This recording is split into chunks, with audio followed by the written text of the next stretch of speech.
Dames en heren, ladies and gentlemen, ja, gaat u zitten.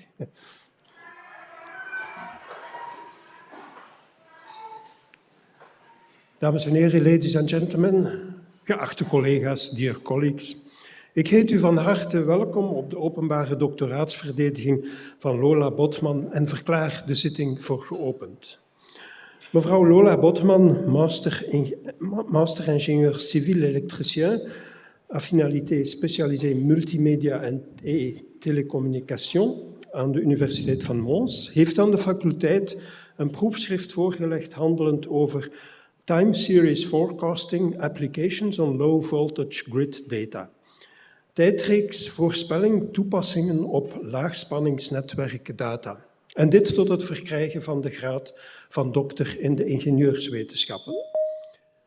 Zij zal dit proefschrift nu verdedigen en ik vraag aan de kandidaten eerst een uiteenzetting van ongeveer 45 minuten te geven over haar werk. En daarna zal er gelegenheid zijn tot het maken van opmerkingen en het stellen van vragen. Lola, the floor is yours.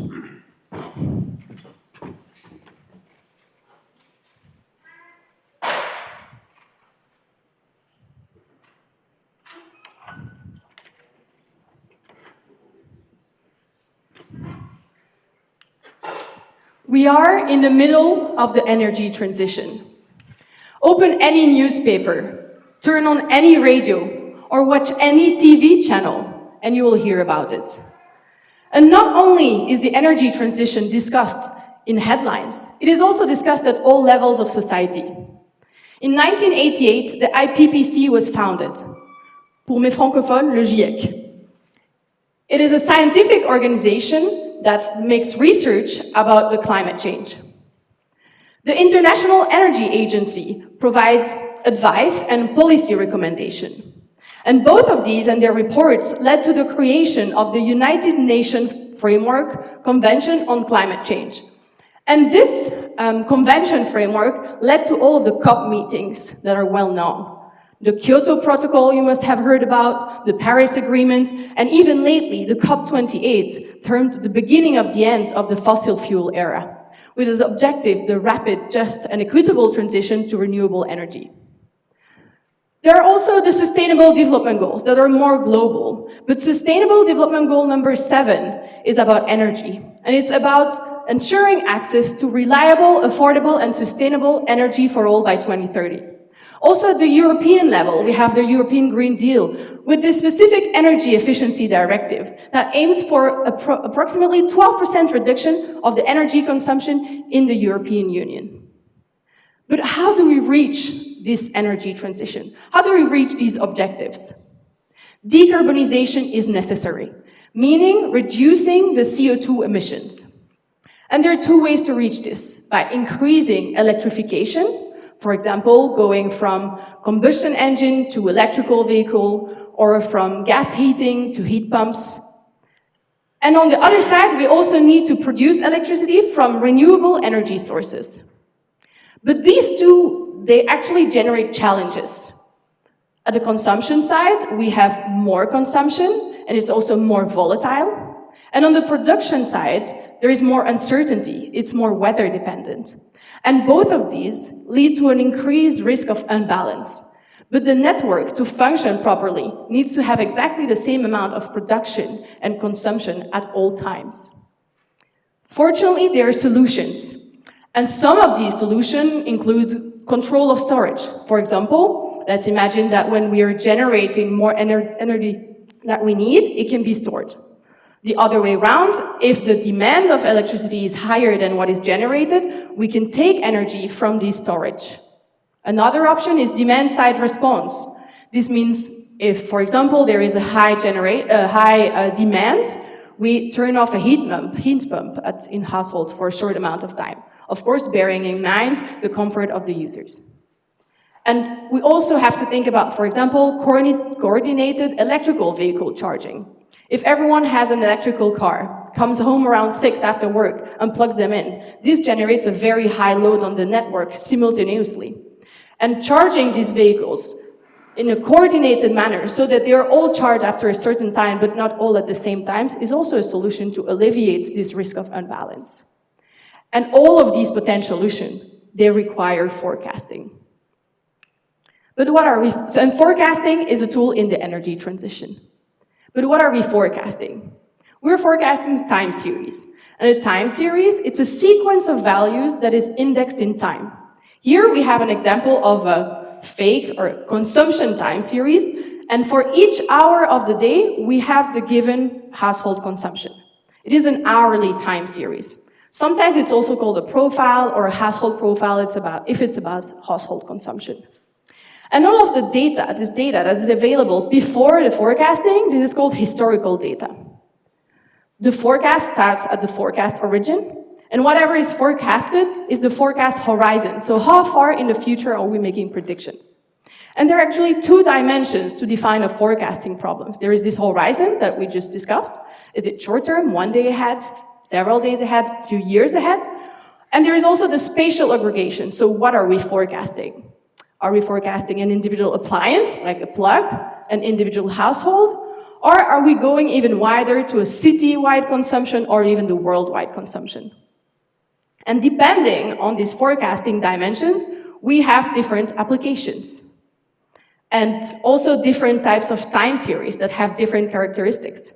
If we look at the upper plots, these are neighborhoods, so an aggregation of thousands of households. We can see that on the short term, so with quarter-hourly data, it is quite cyclical. If we go down to a yearly time series, so with monthly value, it is smoother. And we can see that we have lower values in the summer and higher values in the winter. If we go down to the household level, we can see that there is a much higher variability from one day to another, with sometimes higher peaks, smaller peaks. And also on the yearly time series, it is smoother than at the quarter-hourly level, but still we can see that it's less smooth than at the city-wide level or in a neighborhood. And when we go down to the plug level, it's of course very different if a printer is plugged or a TV, and it also depends on how it is used, where it is located, is it in a commercial building, is it in a household, etc. And luckily, there is extensive literature on forecasting. And when we look at the gradients, where the gradient is darker, this is where a lot of literature has been done already. So in the higher aggregation, and also more recently with the rollout of smart meters, so these are the intelligent meters that measure more fine-grained consumption data. Of course, with this rollout, we have data available and research started about household data. And of course, at the individual plug level, it is only starting now and is relatively new. And when we do research, we want to focus on something that is not yet explored. So I focused on the low voltage grid. If we look at the electricity network, we start at the production level, where energy is generated. In Belgium, there is the well-known ENGIE that produces electricity. The electricity is then transmitted on high voltage line by the transmission operator, ELIA. Then after going through transformer station, where we lower the voltage of the electricity, we reach the distribution network, also called the low voltage grid. And this brings the electricity down to each and every household. In Flanders, the distribution system operator is Fluvius. In Brussels and in Wallonia, we have Sibelga and Ores, respectively. And then what you all probably know are the suppliers, the one with whom you sign contracts that make the link between the producers and the electricity that arrives home. And this low voltage grid, it was built decades ago. And the technique at the time was fit and forget. With what the data that they had available, they estimated that household needed as much consumption, a certain amount. Then they took a little buffer and they installed cables under the ground and then forgot about it. But right now, our consumption has changed. And of course, when the grid was built decades ago, they couldn't imagine that we would have solar panels, electrical car. So now, normally, I hope that the title has been clear. We know what time series are, we know what forecasting is, and we know what the low voltage grid is. So what did I do exactly? There are 3 research contributions. The first one is about forecasting at the household level, but on the long term. The second one is also household forecasting, but on the short term. And the last one is about plug forecasting, also on the short term. And of course, it wouldn't be a research question if there were no challenges. There are questions about data availability and data quality. Also, the stochasticity of the data is a challenge. We've seen already one time series with household, and here is an example. We can see that these 4 subsequent days in this household, they have peaks around the same times, around the same heights, but the next 2 days there are no peak and then a double peak. This is what stochasticity is, variability between days. And finally, there is also the challenge of scalability. We're not interested in forecasting one household. We want to be able to forecast several households and see how they interact. Same goes for plug. We're not interested in forecasting one plug. We want to be able to forecast thousands of plugs. And each of the chapter tackles some of these challenges. Now the outline for the rest of the presentation makes sense. We're going to go deeper into each of these challenges, or each of these contributions. And the first one is long-term forecasting of individual households. Why is it useful? Well, it's useful for many people. At the customer and supplier, it's important to estimate bills accurately. 1 year ahead, we want to know on a monthly aggregate how much you'll have to pay. At the supplier level, it's also interesting to detect potential discrepancies between self-declared and real consumption. For the producers, how to schedule the right amount of electricity, and for procurement, and for network operators, for grid management and strategic planning. The data that we worked with for this specific contribution stems from a competition. And here is a way to represent an entire dataset of time series. We can see the first, on the x-axis, we have the month of the year of the data that was available. And on the y-axis, there is one line for every household in the dataset. So there are almost 3,000 households, more than 3,000 households. And we can see the first 270 households, they have 1 full year of historical data available. The next 270, they only have 11 months of data available. January is missing, and so on, until the last set of households for which we only have 1 month of data available. And for some households, if you see the zoomed in parts, it should be white, but maybe on the screen it looks pinkish. There are some lines that are white, and this means that they're missing data. And this really simulates this is a real-life data set. A supplier, there could be clients. So we only have data, and we have data for a full year.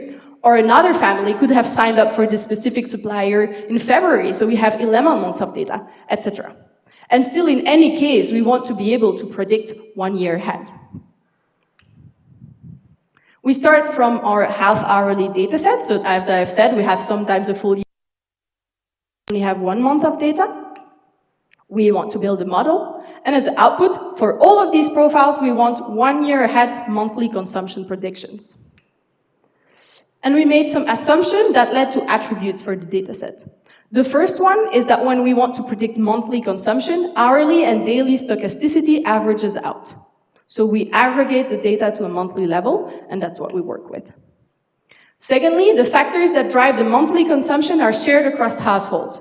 So we will use the consumption of similar households to make prediction. For example, if you only have December, we could use similar households that have longer historical data to make consumption. This also allows to reduce overfitting. And then another assumption is that households differ more in absolute value than in relative consumption. Let's imagine that we have 2 households, 2 homes, one with 2 people, one with 5 people. It could well be that they wake up in the morning, the consumption goes up, then they go to work, the consumption goes down, they come back from work, the consumption goes up, and then they go to bed. But when there are 2 people and 5 people, there may be a difference in absolute value, while the pattern is the same. So by using relative consumption value, we can compare these households together. And then additional information, like household size and weather data, play little to no role in the relative monthly consumption patterns. So we disregarded this additional information. Another reason is that the weather data was only available for the historical year and not for the 1 year ahead. And for the household size, the number of rooms, the types of heatings, these type of information is only available through questionnaires. So this means a lot of work for asking all of the people what is actually inside their house. So we disregarded this additional information. And the method can be explained in 3 sequential steps. First, we start with our historical profile. Then we do what is called pre-processing. We aggregate the data to a monthly level. We don't work with our half-hourly data. Then we apply data augmentation, the normalization step to obtain our relative profiles, and then clustering. This means grouping similar profiles together. Then we use these groups of similar profile to make multiple individual predictions. When we have all of these individual predictions, we ensemble them through median. That means if we have 28 predictions for a specific month, we do the median, it's a sort of average, and this becomes our prediction. And then we apply smoothing. And we obtain our output profiles with our prediction for 1 year ahead. And then, of course, we want to compare the results. How good is this model compared to what exists? First of all, we could not compare to existing methods in the literature because it's the first time that this problem is tackled. So we compared to the other competitors. And in this specific competition, we ranked 3rd. So there were 2 methods that were ranked above us. We also compared to a REMA model, which is a traditional time series forecasting model, to a linear regression, and to a naive baseline. It's always important to compare forecasting methods and model to a baseline. In this case, it's a way of making predictions that doesn't require mathematics or advanced methods. In this case, we took the average of the available month. If we have 12 months of data, we make the average of all of them, and this is our prediction for the entire year. And of course, we look deeper into the 2 other methods. How come they ranked 1st and we ranked 3rd? And we noticed that they both did something similar that we didn't do. They checked at the profiles where there was missing data in November and December. And if the 2 full months of November and December was missing, so the entire November and December month were 0, they predicted the entire upcoming year as 0. Assuming that maybe there was an issue with the battery of the way or transmitting the data. We excluded these smart meters from the evaluation, and in this case, our method ranks 1st. And something else that is interesting is that if I look at the running time, our method takes 45 minutes to predict the entire 3,000 profiles, or the first best, or in this case, second best method takes 1 hour and 45 minutes. So in conclusion, we developed a method that is able to forecast individual household consumption 1 year ahead. It's the first method to solve this problem, along with the other competitors. There are no complex requirements in terms of data. We only use historical data, and it's a scalable algorithm. Now on to the second contribution, and I'll take a sip of water.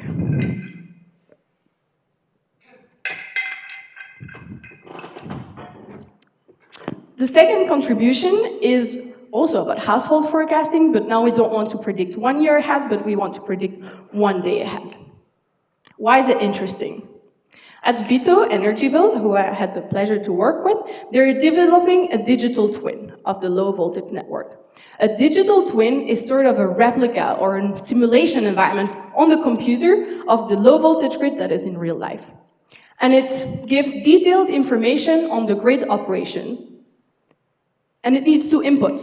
It needs a household consumption profile, so how much does the household consume over time, but also the grid layout, which house is connected to which feeder. And in order to give this information in the future, we also need to forecast these profiles. And as I mentioned, I showed you in the very first slide, consumption at lower aggregation level is harder to predict. 1,000 households, we can see it's quite cyclical. When we go down to 100 households, we can see the stochasticity is increasing, there is more variability. And when we go down to a single household, there is a large variability from one day to another. But let's look at another profile in that same data set. It's also very different from the first one. So there are differences from one day to another, but also from one profile to another. And you can also see the very peaky behavior of these profiles. And point forecasting, meaning predicting one value per time step in the future, they suffer the double peak penalty effect. If we have a real peak in our consumption, and let's imagine we predict that peak accurately in terms of height, but with a small delay in time, let's say 15 minutes, it's still useful for grid operations to have this prediction. But point forecasting model, they will penalize this twice, because when the peak actually happens, you're not predicting it, so it's a large error. And then when the peak does not happen, you predict it, so you have twice a very large error.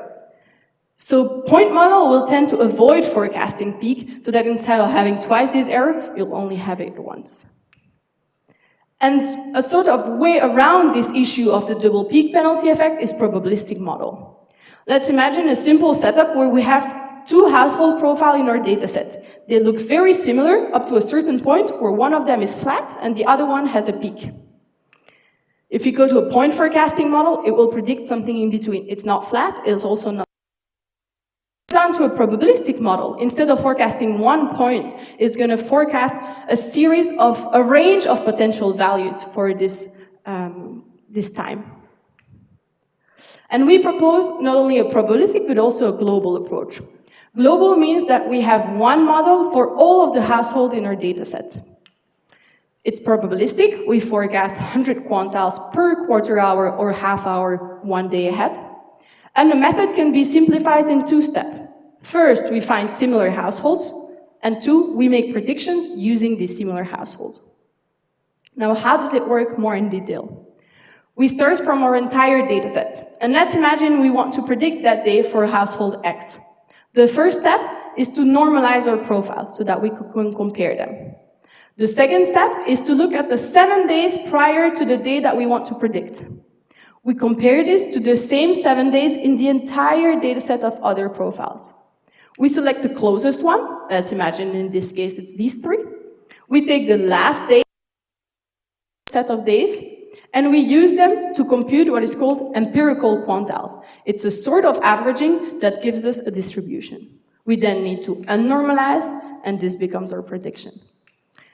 But we can make it even better by not only using the last 7 days, the same 7 days in the dataset, but any 7 days in the historical dataset. That gives us way more comparison and makes the algorithm more robust.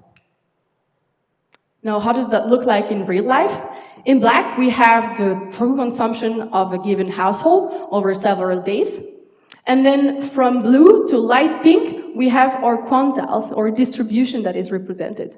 We can see that around midnight, during the night, the algorithm is quite certain that there are not going to be any peaks. And it does, and we have the median that is in dark pink in the middle. We can see that it follows the curve, but it does not predict peak, while our probability distribution gives us an indication on when peak might happen. Of course, we compare this method to many other methods. First, again, baseline models. A persistence model in point forecasting is when we say yesterday is equal to today. We can do approximately the same for probabilistic forecasting, but let's imagine we want to predict a Monday. We are going to look at all of our previous Monday, or the 5 previous Monday, and compute empirical quantiles on these ones. We have implemented 2 methods, the one that I explained and another one that I won't discuss now, and then 2 existing methods in the literature.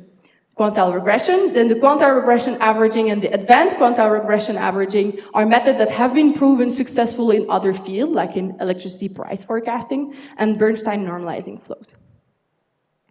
There are local and global methods, so all the grayed outs are local methods, so there is one model per household that we want to forecast, and the global method, there is one model for all of the households.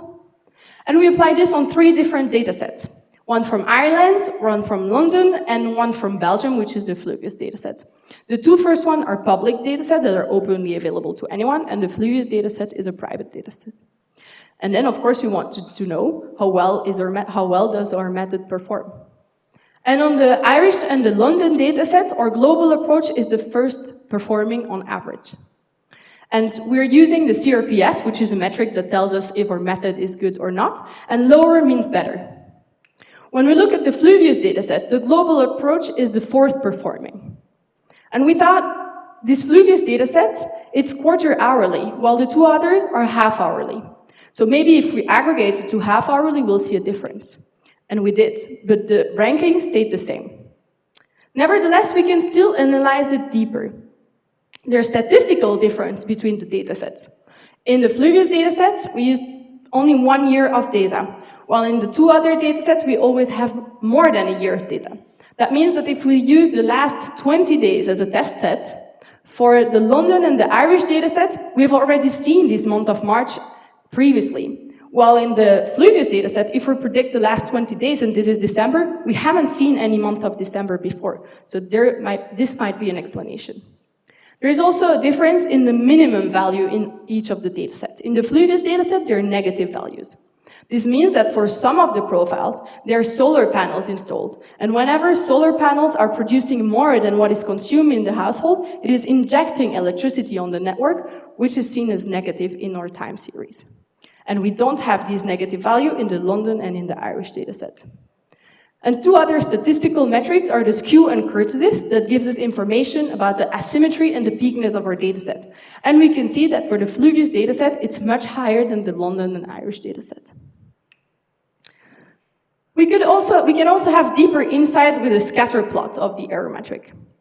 I took specifically the Fluvius dataset, since it's the one that is performing less than the other methods.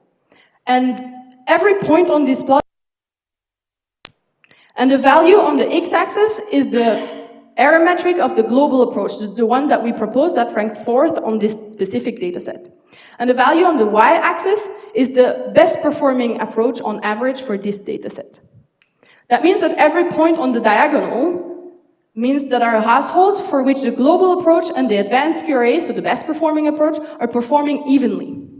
All of the points that are below the diagonal, it means that these are households for which the other methods performs better. And all of the points that are above the diagonal, these are households for which the global approach performs better. And what we can see in all of these scatter plots for all of the data sets is that there are more outlier in the upper triangle than in the lower triangle, meaning that whenever the global approach performs better, it actually performs much better. Now it's interesting to have a look at how does this profile look like. Again, I'm taking the Fluvius dataset as an example. Let's have a look at these three profiles. We can see that there is a large change between the training set that is in light blue and the test set that is in dark blue. This means that there is a change in the distribution of the data between what we've trained the model on and what we are testing the model on. And this is coherent for all of the data sets. Now, if we look at the other profiles, the one where the other approach performs best on average, they don't have this change in behavior. And this is also coherent for all of the data sets. So the conclusion is that when the global approach is used, it is more robust to this change in consumption, even if on average on an entire data set it's not performed better. And we can have a look on one of the profiles, the one that has the largest difference, and the days that are highlighted in black are the days that I want to have a look at.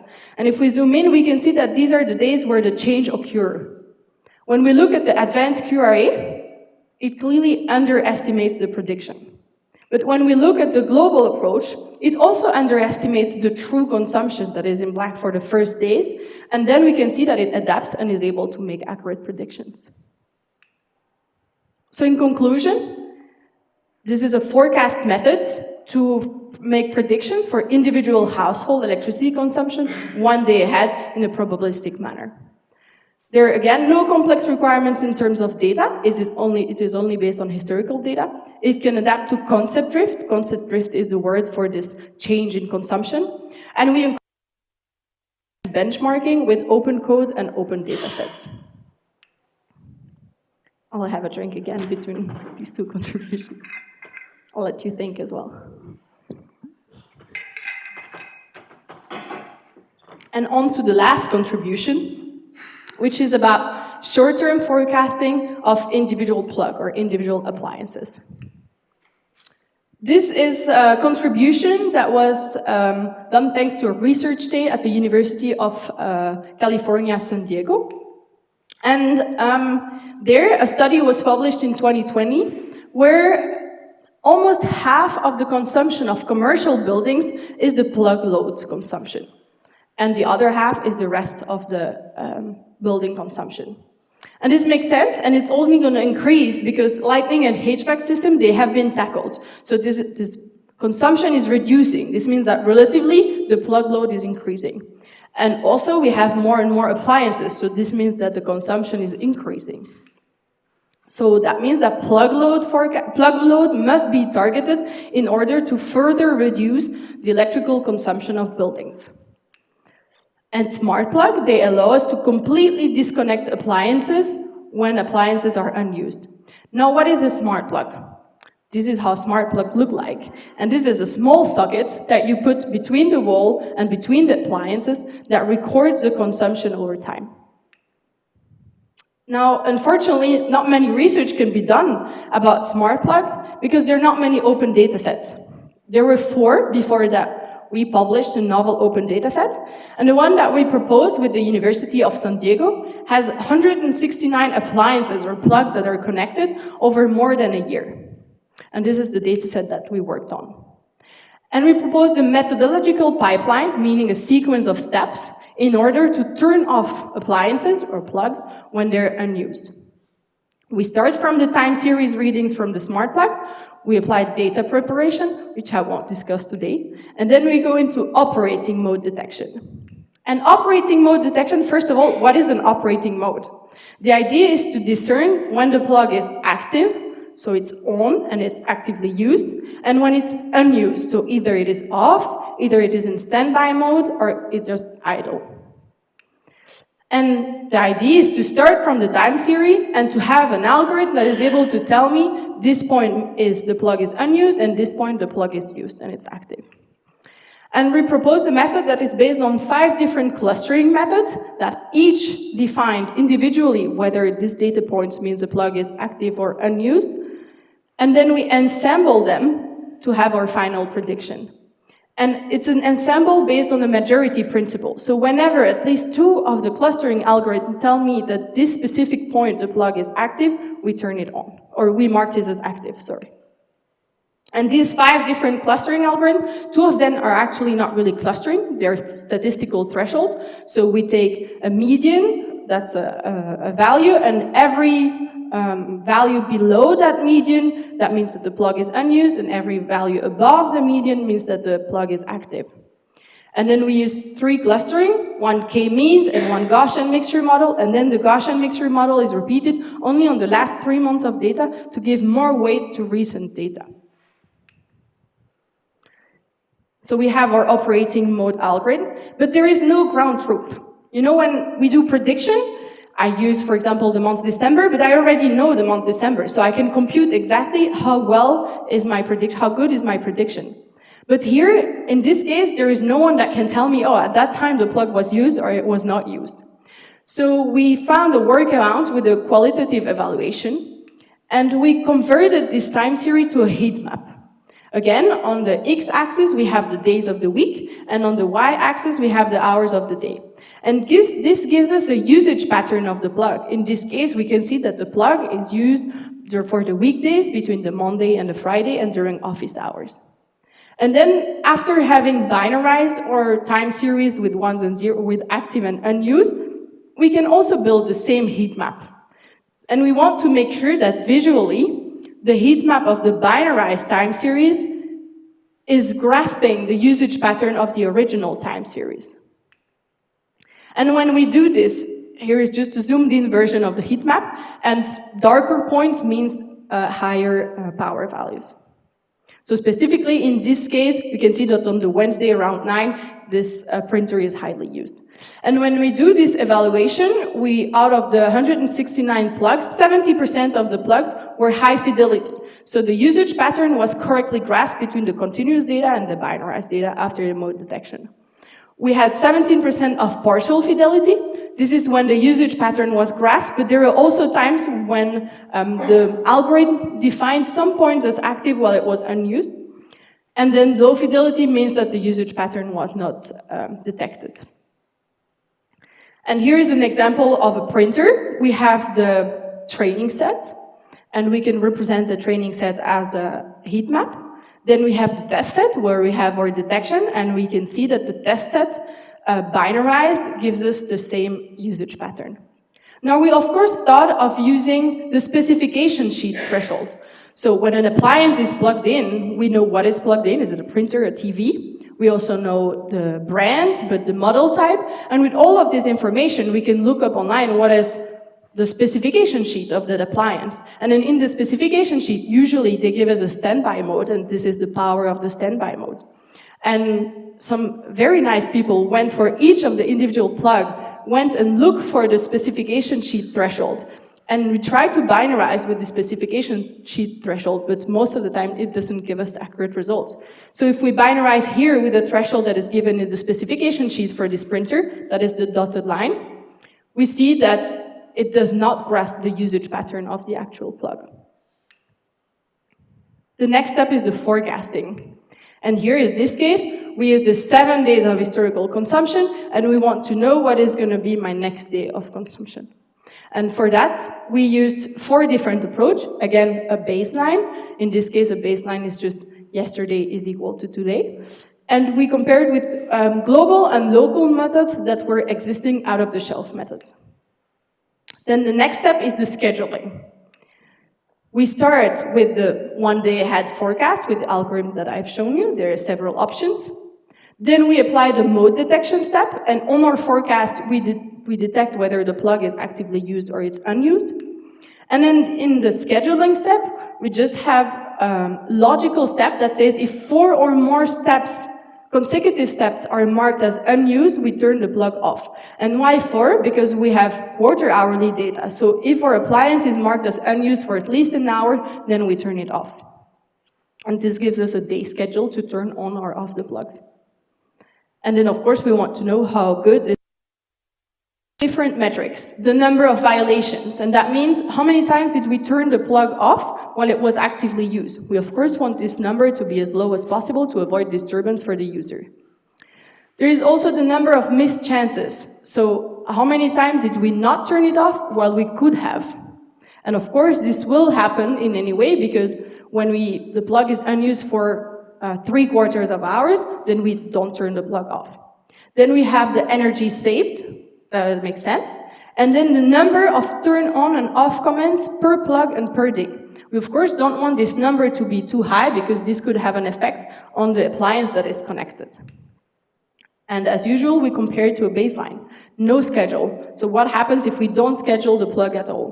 Of course, there are no violations because we never turn it off. There are a high number of missed chances, and we don't save energy. Then there is a time-based schedule. This is another type of baseline with no computing. We turn off the plug during weekends and during the nights.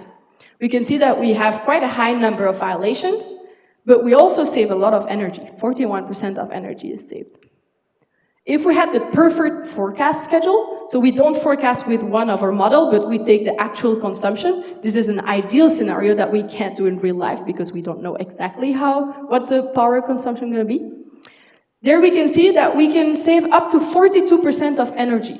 But this gives us an idea of the maximum energy we could save in case we had a perfect forecast. This is, of course, unrealistic, but this gives us a benchmark. And then the best forecasting model, in this case, is a global approach, meaning one model for all households, and is a feed-forward neural network. It gives us a 2.2% of violation. It can still be high disturbance for the users, but is quite reduced compared to a time-based schedule. We have 33% of missed chances, and we can save up to 22% of energy, of course, on the monitored appliances. And the number of turn on and off commands is relatively low, with a little bit less than 2 times per day. So in conclusion, this pipeline allows us to reduce building consumption through plug mode detection, forecasting, and then scheduling.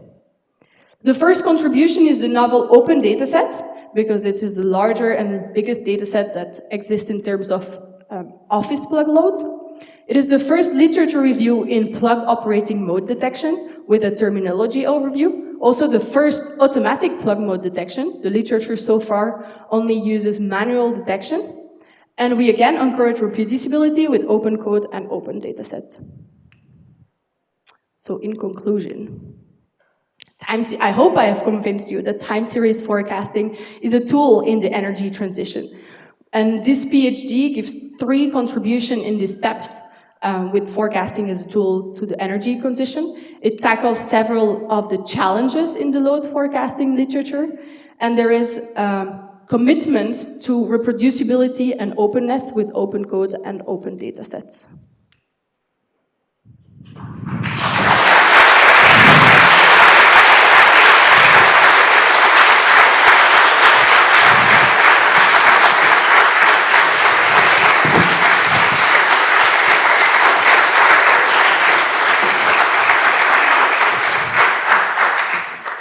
Thank you for this clear explanation of an overview of your work, and also interesting. And I will present to you the jury in the order in which they will raise their questions. We will start with Professor François Vallée from the Université de Mons in Belgium, followed by Dr. Cindy Bastiaansen from ELIA, and then followed by Professor Ronnie Belmans, and he's online, so he will raise his questions online. He's from the Department of Electrical Engineering of this university. Then followed by Professor Suikens, also from the Department of Electrical Engineering, and followed by Dr. Koen van Toornhout from VITO in Mol in Belgium. And finally, if he is online, I'm not sure, Dr. Jesus Lago, is he online? Yes, yeah, online. He's from Amazon in Amsterdam in the Netherlands. And he was co-promoter, I think, of your work, of co-reviewer. No? No, then Would help me a lot, yes. And followed by Professor Bart de Moor, the promoter, the supervisor of this work. I'm Professor Paul Sass. I'm from the Department of Mechanical Engineering. I've been appointed by the faculty to guide this session. So, let's start with Professor Vallée. So thank you, Mr. Chairman. So Lola, first of all, congratulations for this very nice presentation. I found it crystal clear. I hope that the audience also found it clear, but from my side it was. I'm pleased to be here because also for the short story, you were part of my first promotion of students when I took over the course of Power Systems. So I guess you liked it when I see the I hope when I see the title. So this being said, I have two questions which are perhaps more perspectives. One, so you really focused on improving the accuracy of your predictors, really from the point of view I predict and then I will feed some decision-making tools. Do you think it would make sense to inform the predictor about what could be the outcome of the underlying decision-making framework? So, for example, you were thinking about the peaks, but if you inform the predictor about the kind of optimization that it will serve and what will be the impact on the decision, do you think? Do you mean for how the forecasts are used? Yeah. I think it's very important that the models are transparent and indeed explained, because I think the people that will be using it, they need to know where the prediction come from. If we tell them it's magic and it's AI, I don't think they will trust it. So to trust it, I think it's important. And probably I could go one step further in the global approach, for example, looking back at which profile were selected to make the prediction, and maybe look at what are the similar characteristics of this profile, and this would explain why they have been selected and why this gives a good prediction. Okay, so that's in terms of interpretability, but there is also a trend which is named decision-focused learning or task-aware learning, where you try to, when you train the model, to inform it with the kind of decision it will take. So perhaps it could be in the challenges. The next step. So I have a colleague working on decision making, so maybe she can. Can discuss with her. Speaking about challenges, you did not mention them here today, but in the revised version there were quite a lot of challenges. It was quite broad. You were talking also about the privacy of the data and stuff like that. So when I read the revised version, I was wondering if you had to prioritize those challenges based on your experience, what would you prone or do first in terms So on of changes? what could be done next in yeah. terms of research? Yeah, because there were a lot of things. Yeah, there are many research for opportunities in this field. I would say on the side of it's not my field of research, so it's hard to tell, but the legal framework tends to be late on the technology. So I think that's an interesting point of research, but that's out of my scope of research. On my hand, I would like to focus, and I've started to focus on concept drift, which is this big change in consumption that we can see. Here, the global model happens to perform better on this profile, but actively detecting it and using this detection to make better forecasts in all instances and not be better only on these ones, this would be an interesting challenge to focus on. And we've started with some students, yes. Okay. And perhaps a last question, because you were speaking in the very beginning, and yeah, you're right. The distribution system operators, and some of them still use they used fit and forget approach, which are really far away from the very advanced concepts you presented. And so I was wondering, will it be science? Science fiction science, fiction science for some years, or do you think it could, let's say, those kind of forecasting tools, they could come on the table of mainly distribution system operators quite quickly? And how would you proceed to speed up the speed and make that transition from fit and forget approach, very simplistic, towards those kinds of advanced stuff? So on one hand, it will be necessary to replace some parts of the grid, so all of the forecasting won't be able to make up for how it was built decades ago. But hopefully it will be used in the upcoming month, or I hope month. I'm looking at Schoon because this is a collaboration with the Vito Energyville, and they already have this digital twin that is working, and they're using some sort of sampling instead of the prediction. And the goal is, of course, to use these forecasting model in the digital twin to then make simulations. But then you will have to jump in the real life yes. with the relay, so that's another story. So yeah, thank you. Thank you. Lola, also from my side, I think you did a great job in presenting this as easy as possible. It's not an easy matter, but I think everybody at least kept something in their head. I don't have a lot of questions. I think we already discussed during your preliminary defense. I have one question, which now you tested a lot based on historical data. And then you also said we are only in the beginning of the energy transition. So if you now have more and more people putting PV panels on their roof, if even we go to sending price signals where people will react and even change their habits, change their electricity consumption, do you think that all your contributions still stand? Or do you really have to change something in your models? Or It's an excellent question.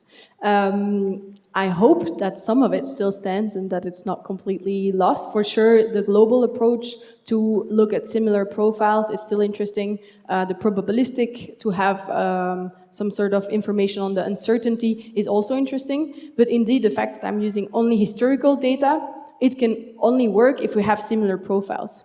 And if we suddenly have some profiles where there are solar panels or electrical vehicles and the entire dataset does not have that, I don't think it can find similar patterns to make accurate predictions. And so I think the method could work if we have an extensive dataset that includes these new heat pumps, solar panels, and electrical vehicles. That is on one hand.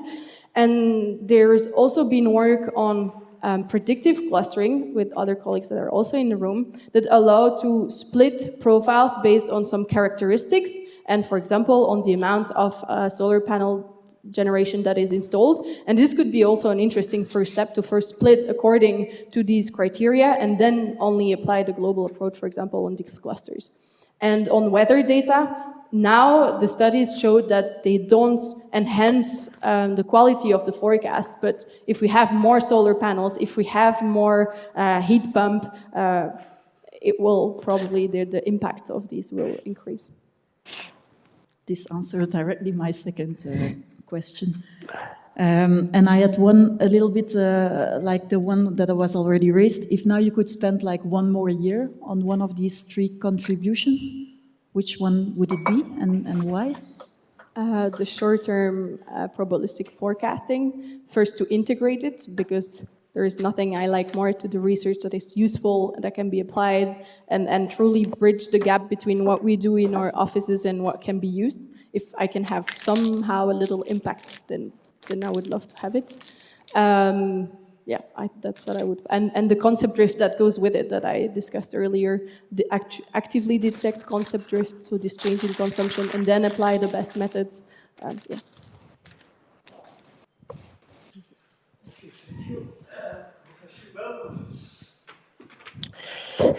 Yes, Chairman. Do you hear me? Yes. Yes, we hear you. Okay. Lola, first of all, I want also to congratulate you on this very nice presentation, also in that very nice surrounding.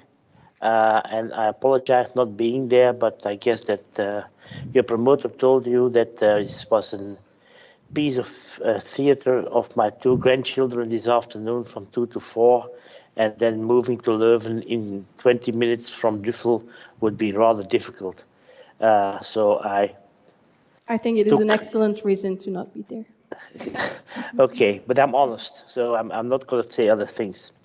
I would like to have a philosophical extension of we have more PV, we have more heat pumps, we have EVs that can charge, that can discharge, etc. And if I do a search on IEEE papers and I type in the word electrical load or load, I probably get a massive amount of papers, and the definition of load I cannot find in any of them, and they are all gently different. So this makes me very nervous in trying to compare results. How would you see and it's really a philosophical question, how would you see the definition of load in future? How to define load in the future? I can answer how I did it. And indeed, it's very different in all paper, and it is very challenging when looking at literature review. And more generally speaking, even forecasting, sometimes the spatial aggregation horizon are not defined. So these are challenges in the literature generally. In my case, the load is the net load. So we use the consumption minus the injection. And that's how we have negative values. And in the very last chapter, it's power. So it's in kilowatts and not in, in milliwatts even, and not in watts hour. But how could we define a universal definition of load? That is a very good question. I wouldn't know how to answer. Maybe someone very prominent and very published. No, but I'm going to give you an example of how it's misused. If you see the load of area is decreasing, and politicians are saying, yeah, the energy transition does not work because there is less electricity use. But there is less load, but there is more electricity use. How are we going to challenge that? It's a good question. You want to have impact, huh? Yes, yes. I don't know. I apologize. No, it's not apologize. You have a PhD, a philosophical doctorate, so a philosophical question cannot harm you. Let's go technical.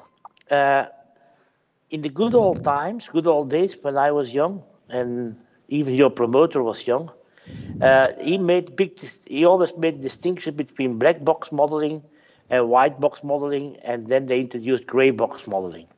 Now, what you're doing, in fact, is black box modeling. You don't care what's behind it, and you model. Okay? How would you introduce a kind of gray box modeling? And in this type of approach? Would it help? In the good old days, it helped to know something about if you look at data, to know something about the system, or is it really, I don't care about the system and I model? No, I think we should care, and we've compared like a RIMA model, which would be considered not considered the black box models, and in the case of individual household data, they perform less well because we need to have more flexibility because of this high stochasticity. But maybe some hybrid approach where we have both could be an option, and also. I think there is, I mean, it's only adding a layer of black box maybe onto another layer of black box, but there are tools like SHAP values that allow us to give us, based on the inputs and the outputs, tell us which feature have the most importance. So it doesn't make it a gray box or a white box model, but it can tell us, this feature, the lagged value number 28 has more importance than, I don't know, the weather data, for example. So it's maybe a workaround, but it's not a true solution. But I think it's worth investigating, but for what I have tried, this more simple white box model do not perform well in the case of households level data. Okay. And Chairman, if I may, I have one question left, because the other one was already taken. Load forecasting is extremely important. We fully agree. But timing is crucial, and what you do is it takes time, okay? And for grid operation, we don't have time. For grid protection, we even have less time. Where do we end up? We can now end up in predicting on schedule what the PV will be. Can we, what is timing going to be? Or is it all a question of more computing power, and can we expect real-time interventions in protection in, say, 10 years? It's also an excellent question. I think for now it's still the hardware doesn't let, if we have digital, or it's starting actually, digital transformer station that would allow us to make real-time changes, but for now I don't think it's possible, but maybe I'm saying something wrong. No, I'm correct.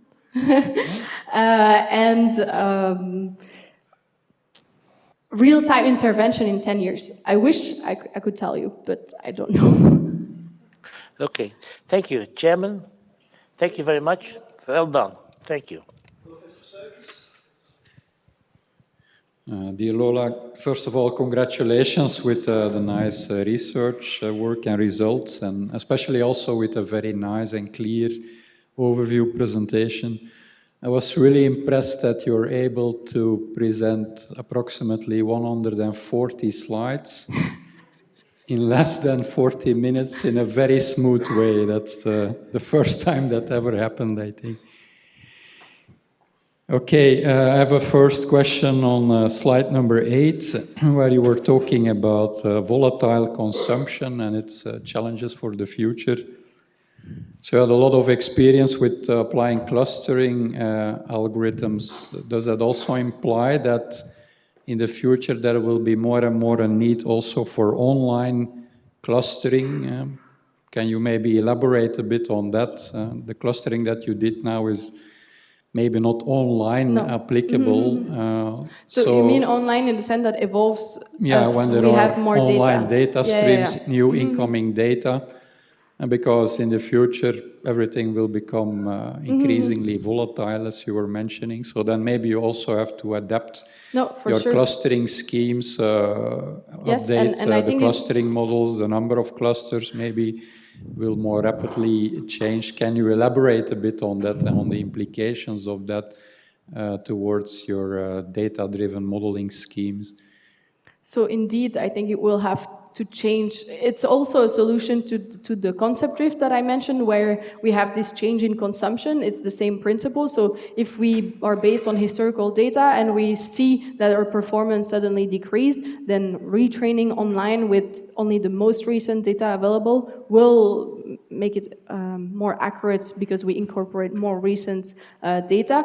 But of course, we need enough data. So there will be a trade-off between when do we use the new data only online, or do we have to make models that are based on less historical data than a full year, for example. So, I mean, that's one trade-off that we'll have to decide on.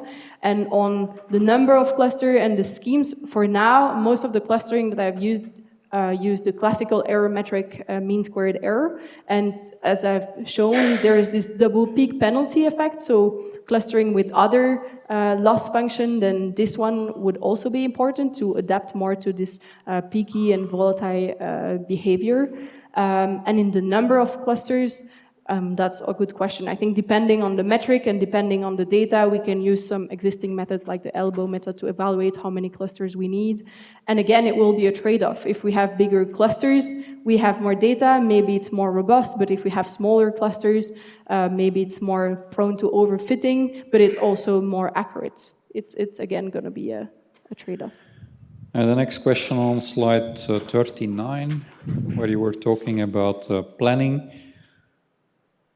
So I've been working a lot on the modeling part from the systems and control perspective.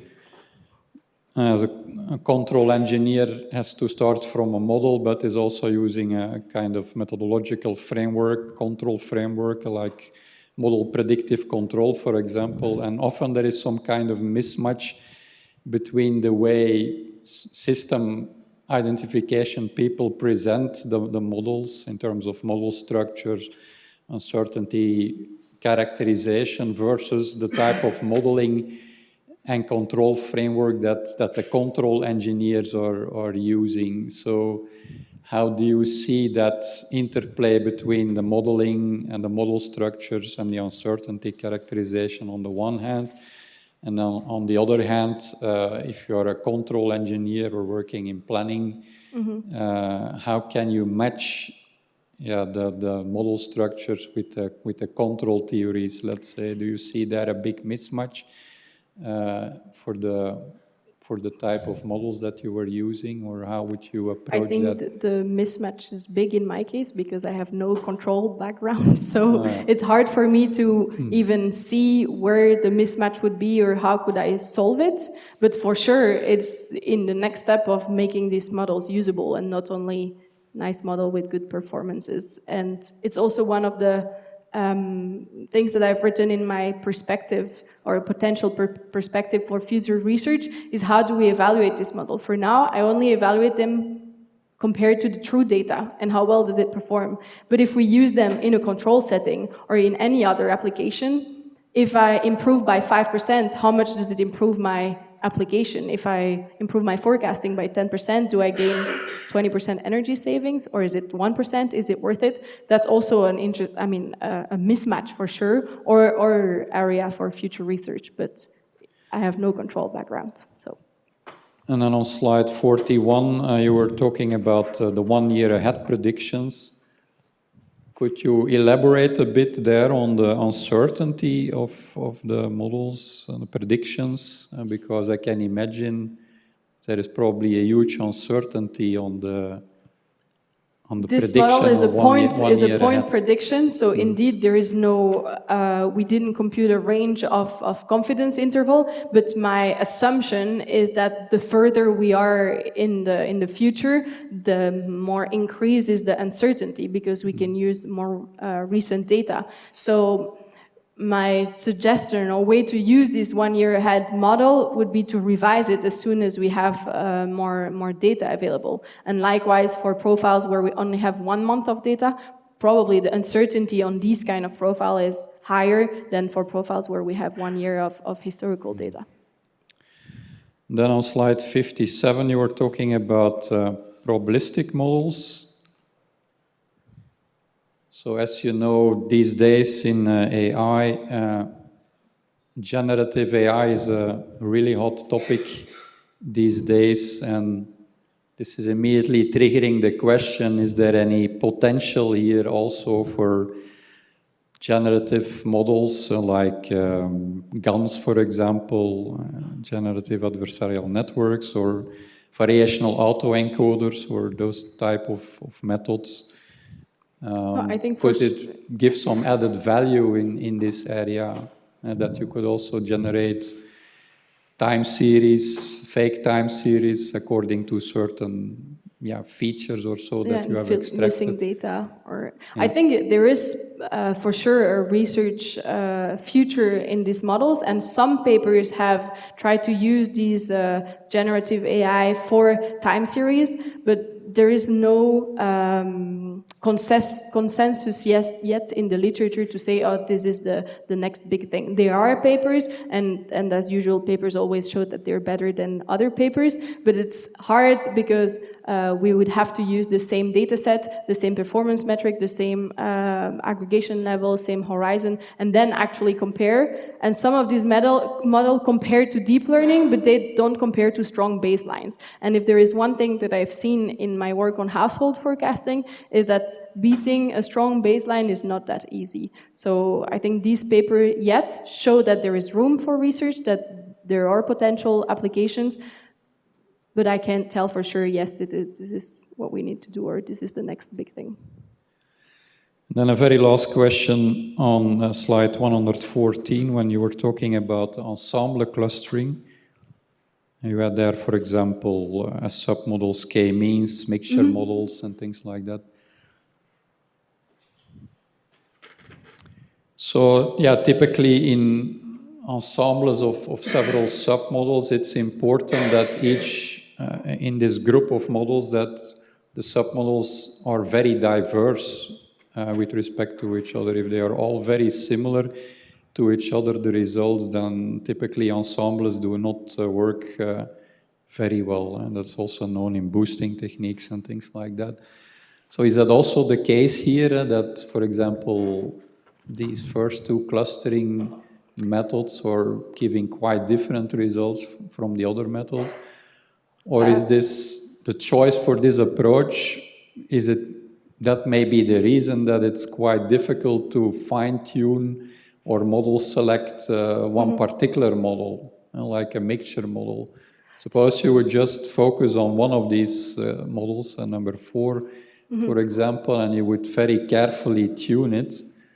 Couldn't that be better than taking this ensemble? What was the reason to rely on an ensemble here? So one of the main problem with this research area is that we have no ground truth, and we don't have a metric. I don't have a metric that tells me this clustering is better.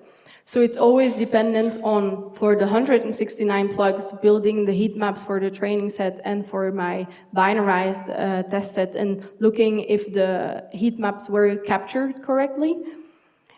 And so that makes it really hard to just run several algorithms and go and tell, okay, with this clustering, I have 70% of success. With this one, I have that many high fidelity results. So for this reason, it's really hard for me to tell, oh, this Gaussian mixture model is better than all of the others, because this means I would have, for the 169 plugs, compare both of the heat maps, then for the k-means, compare all of the heat maps.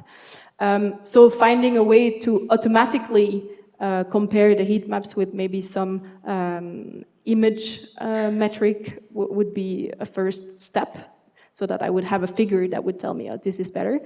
And secondly, indeed, in this, I think there could be more diversity. The automatic mode detection was just a step in the process. The end goal was always to schedule the plug. And when we started the forecasting, then we noticed, but there exists nothing to discern if a plug is active or not. So I built this clustering algorithm while it was not the focus, and I think more work can be put into this by looking for more diverse algorithm, by looking more in depth at how well are they performing, etc. Okay, thank you very much, Lola.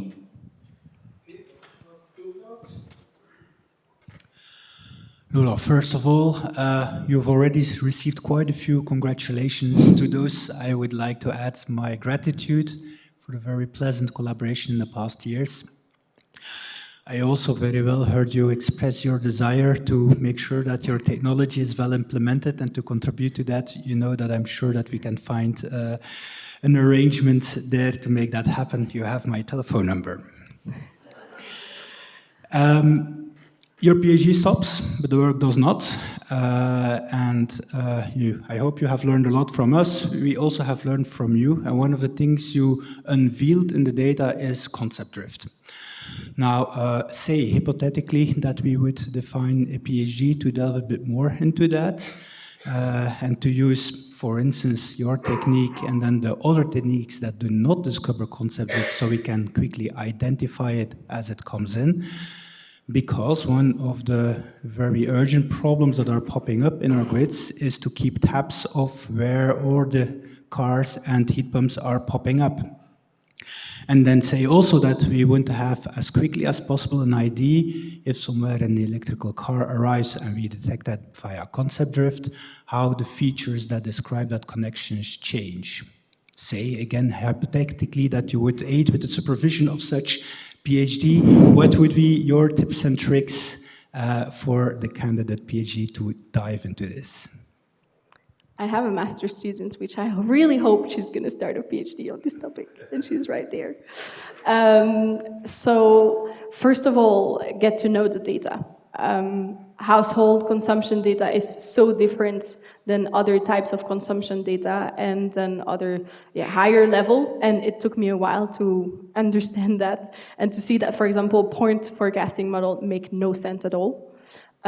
Second, always compare it to a very strong baseline. We've seen it. If you don't beat a strong baseline, there is no point in going for advanced model. Start simple and build up. We want to be able to scale. We don't want something super complex. We also want it to be understandable, at least a little bit. And then there is a book that just came out that I wish I had at the start of my PhD that was published a few months ago by Haben, and that's all about low voltage grid forecasting with the basics of low voltage grid, the basics of forecasting. And I think it could be a great start. It mentions concept drift as well, slightly. And then go look at other field of research. Load forecasting at the household level, it has been researched, but a lot of the inspiration comes from price forecasting, from more economics time series, or and I think looking at this model, what works well there, and importing it to load forecasting is also a huge advantage. Thank you. Naive baselines. I think it's 5.3, the section where you look into a couple of practical takeaways, which I think is a must-read for everyone and actually demonstrates quite well your growth as a data scientist. Naive baselines are there. It's also a pet topic for me. I have asked about the same question at Jonas' PhD. I would like to repeat it here. Often, indeed, it feels like diving to all these complex methods only serves at finding those very strong baselines, which once you have them, are extremely hard to build, to beat in terms of performance versus complexity indeed. How can we speed up the process of unveiling those baselines, of unveiling, of finding the baselines, and then decide whether it's indeed worth the effort to dive into more complex methods, yes or no? It's an interesting question. Well, first of all, the baseline should always be there, and there are many papers that are published and that don't compare to a baseline. So first of all, testing one is important. Now, how to find the best baseline model? I don't know if there is a way to tell upfront what will work best, but the good thing with baseline models is that they're baseline, so they're easy to implement, easy to test. So I would just say empirically we can implement and check if they work well or no. And then is it worth it going further or not? Again, I would drop back to the evaluation step, not only evaluating the forecasting, but why do we need the forecasting? If we use the baseline in our application and we reach what we actually want to reach in the end application, then maybe it's not worth it going further. If, let's say, we've saved that much energy and what we want is even more, then maybe we can deep dive into more complex method and see if we can improve further our final goal. Okay, thank you. No further questions. Thank you. Dr. Lago, Yes. Dr. Lago? Yes. Yes? Yes. Your questions, Am I please. audible? Can you hear me? Yes. Yes, we do. Right. Well, One more to the congratulations, Lola. I think I've been working together with you for 4 years. It has been a nice journey, to which happily comes to an end, quite successfully, I must say. I don't really have any questions on the science of the work or the presentation. I think I'm quite close to ask perhaps anything on it that is fair. But I'm actually curious perhaps to hear your thoughts on what would you do if you had 6 more months or 1 year available. Is there anything else among this body of work that you feel you have not perhaps, or there is more potential to explore and you haven't had the time to do so? So I've already discussed the concept drift part, so I'll pick another topic. So of course there is the concept drift that is important, but as I've told in my entire presentation, I didn't use any exogenous data. I always used, or I did use some, but historical data and calendar data, time information. I think an interesting other avenue with data that is publicly available and not household-specific data, which might be privacy-dependent or hard to maintain, is traffic data, for example. Especially with the increase in electrical vehicle, we might expect that if there is a peak in traffic and that there is a lot of traffic, the peak in consumption in the household might happen right after. So if we have this kind of data available and that we can include it in the model, I think this can be an interesting avenue for research. Okay. How do you envision that to perhaps scale? Like, is all that data actually feasible? If you think about it, like, for example, traffic data might be, you might have maybe one day Google decides to share data, but I guess the problem that we often encounter with other ones is that it's very hard, I guess, to get some data, exogenous data in general, because you depend on third-party publishers, and especially in EU with the quite stringent regulation laws that we have, it's perhaps not that easy. So in practice, I think I have, again, a student that has been working on that, and it would depend. There is, of course, APIs available for Waze or for Google Maps, but that means that we are dependent on these kinds of APIs to get the data, and maybe it's not great because one day it could all shut down, and then it means we don't have any models. But at the local level, I know in Leuven, for example, there is the Verkeerscentrum and Leuven Mobiliteit that gave us access to local data. But it's, of course, again, a lot of work to acquire this data, make them relevant, and then include them in the models. Okay. What about perhaps, so all of the models that you have built are based on optimizing basically a machine learning loss. That's basically the standard thing that everybody does. Do you think there is a way to perhaps modify the type of loss or the type of things that the models optimize so that are more aligned with perhaps the end application? So say that you're forecasting household level consumption. Is there a way that perhaps we can modify the models so that they are more aware for congestions, or in a way they make forecasts not to minimize the average error, but to minimize something that is a bit more meaningful for the end application? Yeah, it's very interesting. I think if we have, for example, the digital twin at Vito, I don't know if it would be possible, but directly use the forecast into the end application and evaluate the end application. But now we would need some sort of global optimization that would optimize the congestion forecast and the prediction forecast. I'm guessing it's possible, but maybe if I get 6 more months, that's what I'll do. Okay, thanks a lot. That is all from my side. Okay, thank you. This is a public defense, so also questions, suggestions, or remarks from the public are welcome. Are there any questions? If not, the jury will withdraw for deliberation and will come back in a minute.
Don't leave yet. They will come back. The jury is coming back. It's not finished yet. They're deliberating whether I deserve my degree or not yet. Donc le jury revient. Ils sont en train de délibérer et puis ils vont revenir. C'est pas fini. Là, c'est pas encore docteur. C'est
Gaat u zitten?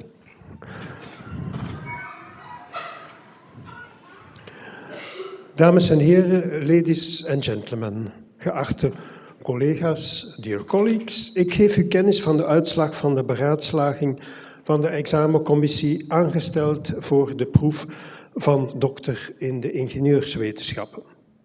Mevrouw Lola Botman heeft aan de faculteit een proefschrift voorgelegd handelend over Time Series Forecasting Applications on Low Voltage Grid Data. Tijdreeksvoorspelling, toepassingen op laagspanningsnetwerkdata.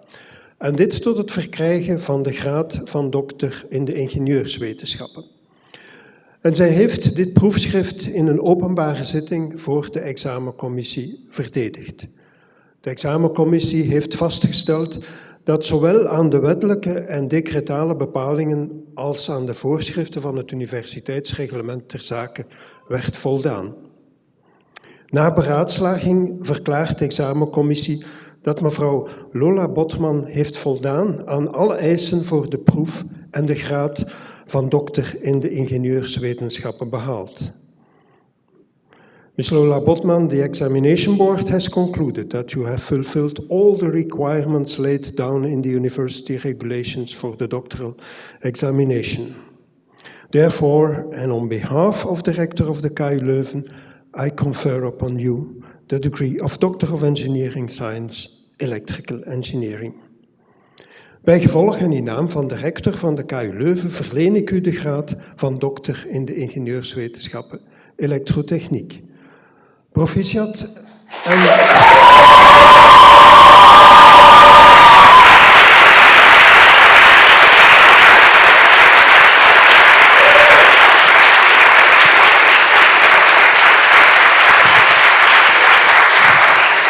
Dit is al het diploma.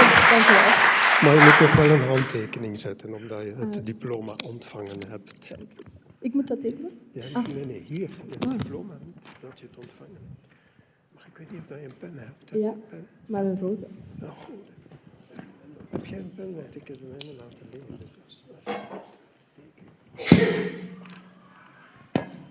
Dus dat is gewoon dat je het ontvangt. Ja. En de promotor gaat een laudatio uitspreken en wij gaan terug hier op de eerste rij zitten.